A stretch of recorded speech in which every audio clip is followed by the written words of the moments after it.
Deyirlər bir kişinin uzun müddət övladı olmurmuş. Allaha çox yalvarır ki, ona bir övlad versin.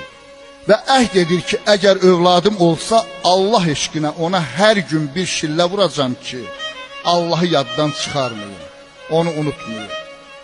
Çünki mənə övladı bəxş edən axı Allahdır. İllər keçir, bu kişinin bir oğlu olur. Başlayır elə ilk gündən oğluna şillə vurmağa. Arvadı kişini danlayır, deyir ki, uşağa da şillə vurarlar.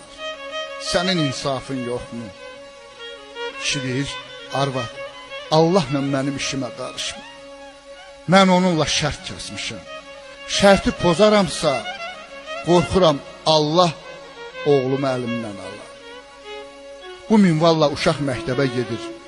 Orta məktəbi bitirib ali təhsil alır. Vaxt olur ki, ailə qurub oğul uşaq sahib olur. Ata öz adəti üzrə hər gün ona bir şillə vurur. Bir gün yenə də ata şillə vuranda oğlu atanın üzünə baxıb heç nə demədən bikef halda həyata düşür. Ata təəccüb edir ki, oğlu niyə incidir? Həyata düşüb oğlunu gəzir. Görür ki, oğlu bir xəlvəti yerə çəkilib, için ağlayır. Kişi çox pis olur. Oğlunu qucaqlayıb üzündən öpür. Deyir ki, oğul, görünür bugün mən səni bərk vurdum. Əgər elədirsə, məni bağışla, oğul. Neynim ki, Allahla şərtim var, oğul. Əgər mən sənə hər gün bir şillə vurmasa, Allaha verdiyim əhdi pozmuş olaram, oğul. Məndən incimə. Oğlu deyir ki, ata, məni ağladan o şillə deyil.